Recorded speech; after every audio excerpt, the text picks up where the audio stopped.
Assalamualaikum warahmatullahi wabarakatuh. Cinta yang dilarang, ketika Raja Namrud melangkah terlalu jauh dengan menyentuh ibunya yang cantik.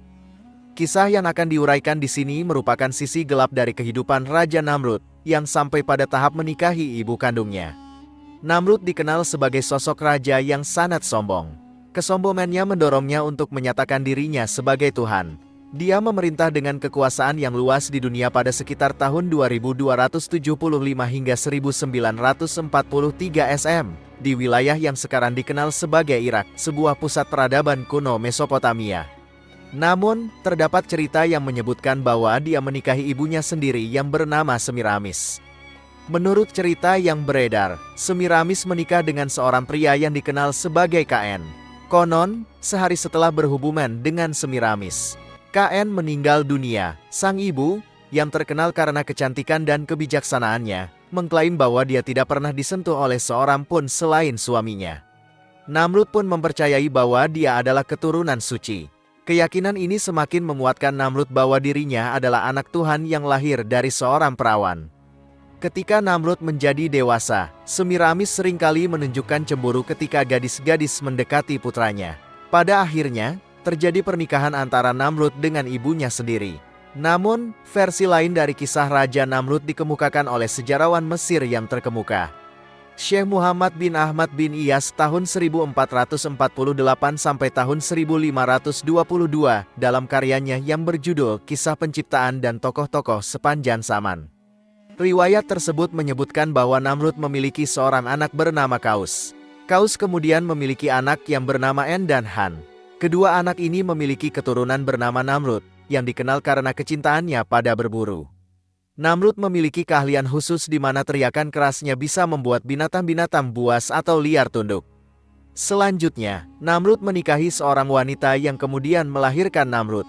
Saat wanita itu melahirkan, Kanan, ayah bayi itu, berkata padanya, "Anak ini membawa sial, lebih baik bunuh atau buang ke tanah agar mati." Wanita itu patuh pada perintah, membawa Namrud dan melemparkannya ke padang rumput. Namun, semua sapi di sekitarnya tiba-tiba menjauhinya, dan setiap binatang yang melihat Namrud langsung lari. Akhirnya, sang ibu datang menyelamatkannya kembali dan membawanya ke sungai, mengira bahwa anaknya telah tenggelam, tanpa mengetahui bahwa Namrud telah terbawa arus ke sebuah sumur dan selamat. Di sana, sebuah keajaiban terjadi ketika seorang macan tutul betina tunduk untuk menyusui Namrud, yang kemudian ditemukan oleh penduduk desa yang memberinya nama. Saat Namrud tumbuh remaja, dia sering membuat onar di jalan dan mampu mengumpulkan banyak pengikut. Kabar ini akhirnya sampai ke telinga Kanen, tanpa menyadari bahwa Namrud adalah anaknya sendiri. Kanen kemudian mengumpulkan pasukannya dan pergi menemui Namrud. Namrud, saat melihat pasukan itu, dengan cepat memobilisasi pendukungnya dan terjadilah pertempuran, yang dimenangkan dengan mudah oleh Namrud. Kanen semakin penasaran dengan kehebatan Namrud dan berusaha menemukannya. Namun, Namrud berhasil membunuh Kanen tanpa menyadari bahwa dia telah membunuh ayah kandungnya sendiri. Dengan kematian Kanen, Namrud berhasil merebut takhta kerajaan. Dia kemudian melanjutkan untuk memerangi raja-raja di seluruh bumi dan berhasil menguasai kerajaan dari timur hingga barat. Namrud bahkan membakar Nabi Ibrahim dalam perjalanannya. Namrud sungguh angkuh. Dia bahkan menyatakan dirinya sebagai Tuhan. Nabi Ibrahim berupaya menyadarkannya agar kembali ke jalan yang benar, tetapi Namrud menolak dengan sombong. Singkat cerita, Nabi Ibrahim merusak dan memenggal leher 72 patung yang disembah oleh Namrud dan rakyatnya. Namrud murka dan menjatuhkan hukuman bakar kepada Nabi Ibrahim. Namun, dengan izin Allah, Nabi Ibrahim tidak terbakar. Allah menjadikan api itu dingin bagi Ibrahim.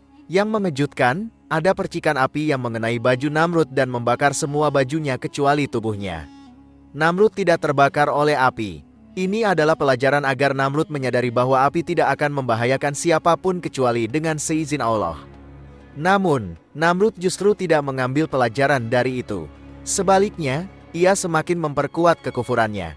Ia menganggap dirinya sebagai Tuhan yang tak dapat terbakar oleh api. Pada hari itu, banyak orang yang beriman karena mereka menyaksikan mukjizat yang diberikan kepada Nabi Ibrahim. Namrud menyaksikan semua itu dan mengatakan kepada Ibrahim, "Pergilah dari tanah kami agar tidak mengacaukan agama kami." Ibrahim meninggalkan tanah kelahirannya, sementara Namrud semakin kejam dan bengis dalam tindakannya. Dia tak ragu untuk menghukum siapapun yang menolak untuk tunduk pada perintahnya. Suatu ketika, Allah mengirim seorang malaikat untuk menemui Namrud dan mengajaknya beriman. Namun, Namrud sang raja yang sombong dan murtad menolak ajakan tersebut berkali-kali. "Apakah ada Tuhan selain aku?" kata Namrud dengan kesombongannya. Saat ajakan malaikat itu ditolak untuk ketiga kalinya, malaikat meminta agar Namrud mengumpulkan sejumlah warganya. Permintaan ini dikabulkan, dan pada hari yang telah ditentukan Allah, ribuan nyamuk atau serangga ganas dikirim untuk menyerang mereka yang berkumpul di pelataran istana. Nyamuk-nyamuk itu menghisap darah dan memakan daging pasukan Namrud, sehingga habislah pasukannya dalam waktu singkat, sementara Namrud sendiri selamat. Allah kemudian mengutus seekor nyamuk untuk masuk ke dalam kepala Namrud melalui lubang hidungnya. Nyamuk itu bertahan di kepala Namrud dan menyiksanya selama 400 tahun. Namrud tidak mampu menahan perihnya siksaan tersebut, hingga akhirnya nyamuk itu memukul-mukul kepalanya dengan tongkat kecil. Namrud menjadi raja yang zalim selama 400 tahun, dan Allah mengasapnya selama 400 tahun. Akhirnya, ia mati karena berkat kecilnya seekor nyamuk. Begitulah cara Allah menunjukkan kekuasaannya dan memberikan pelajaran kepada raja yang angkuh dan sombong melalui sesuatu yang kecil, sehingga mengingatkan bahwa Allah Maha Besar dan tidak ada kekuatan yang dapat menandinginya. Manusia hanya diberi kelebihan sedikit oleh Allah, sehingga tidak sepantasnya mereka berlaku sombong dan angkuh, apalagi sampai membuat pengakuan bahwa diri mereka adalah Tuhan. Wallahu alam bisawab, jika dirasa video ini bermanfaat maka alangkah baiknya untuk di-share ke teman-teman yang lain, sehingga kita juga dapat pahala jariah. Demikian pembahasan kali ini, semoga bisa bermanfaat untuk kita semua, amin ya rabbal alamin. Jika kamu memiliki pendapat terkait pembahasan kali ini, tulis pendapat kamu di kolom komentar di bawah ya. Terima kasih telah menonton video ini. Jika kamu menyukai konten ini, jangan lupa untuk like, share, dan subscribe ya. Terima kasih dan sampai jumpa dalam video berikutnya.